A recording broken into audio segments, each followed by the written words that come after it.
Olá, bom dia, boa tarde, boa noite. Você está falando com o Ricardo Bulhões e hoje nós vamos falar sobre execução. O tópico atinente a esta aula, a esta ministração, é fraude à execução. Então, para que a gente não perca tempo, vamos aqui dividir a tela e venha comigo. O que é que nós vamos trabalhar hoje? Fraude à execução. Vamos colocar fraude à execução. Fraude à execução. Entenda. Nós estamos aqui falando, e nós já vimos nos nossos encontros anteriores, que só se fala em execução quando estão presentes os dois requisitos. O quê?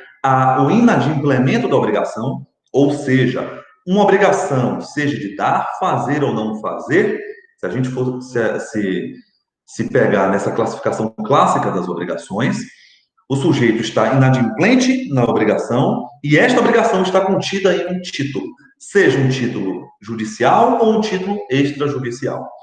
Nestas situações, pode-se falar sim em execução.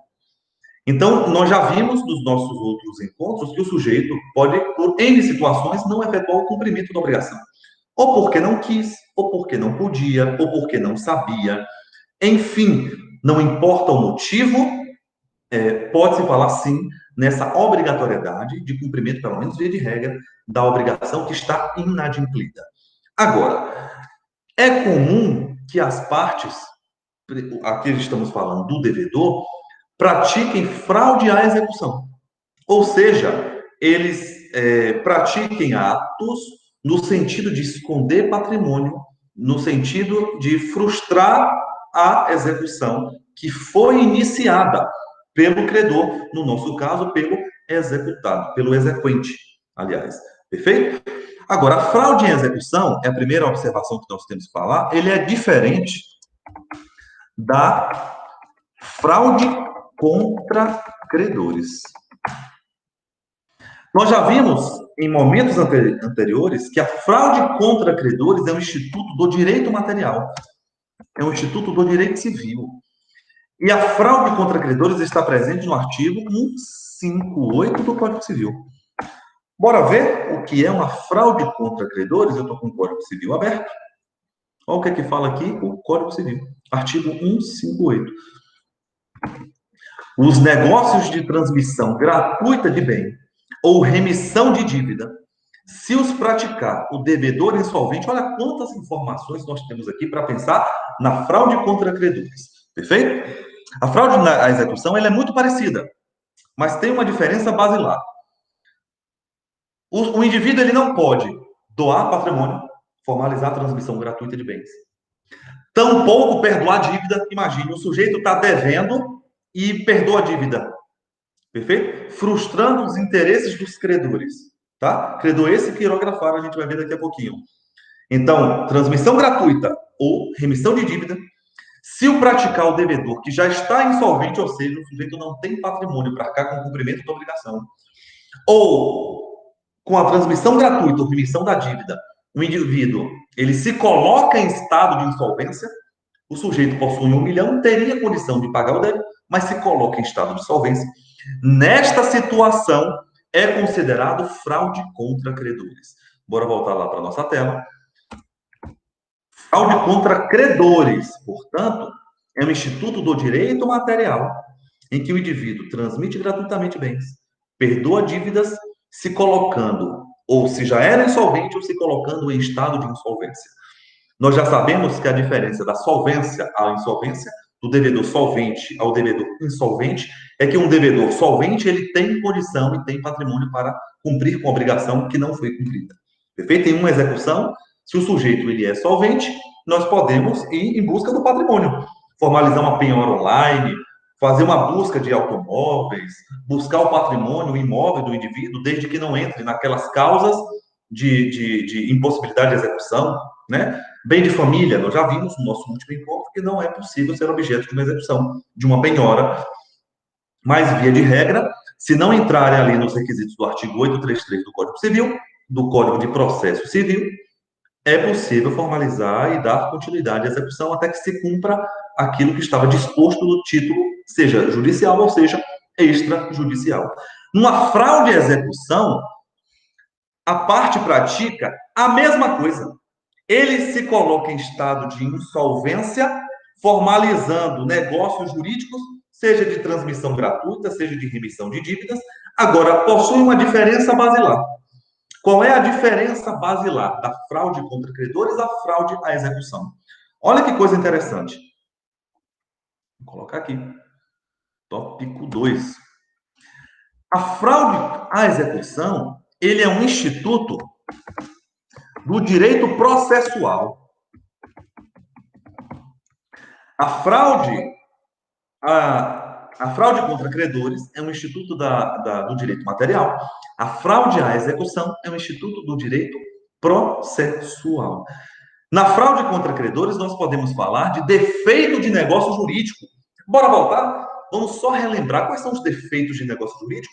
Nós temos o erro, o dolo, coação, estado de perigo, lesão, todos esses considerados vícios de consentimento. E, por outro lado, nós temos os considerados, para o direito material, os vícios sociais, fraude contra credores e simulação. A fraude contra credor, o Instituto do Direito Material, torna anulável o ato. Nós temos, inclusive, essa mesma consequência para o direito processual.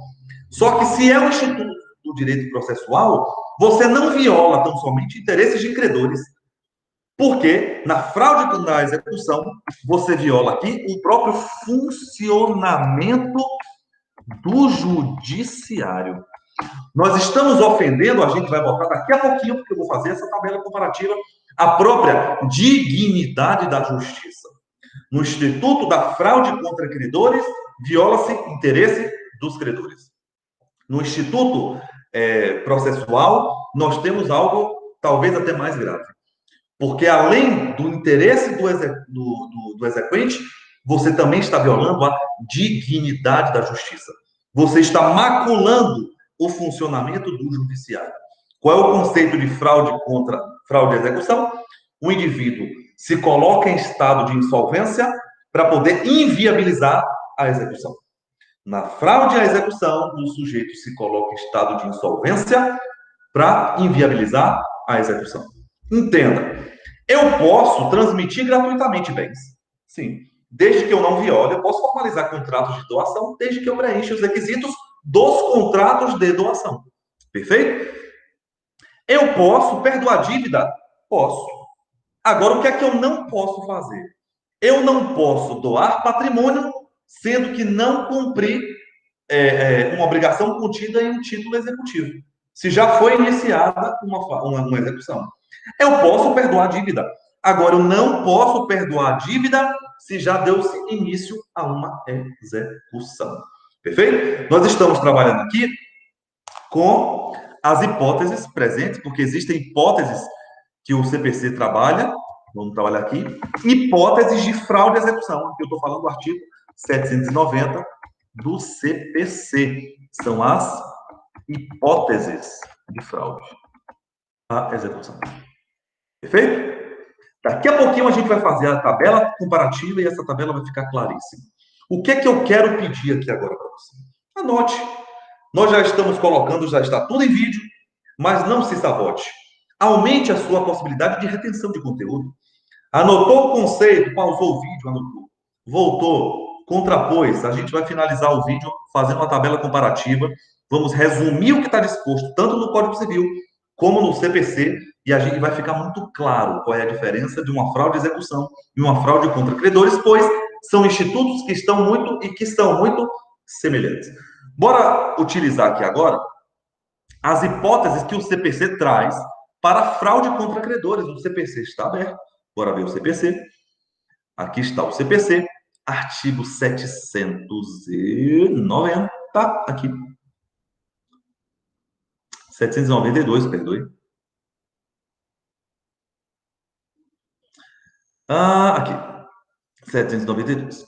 A alienação de bens é considerado fraude. Olha as hipóteses de fraude.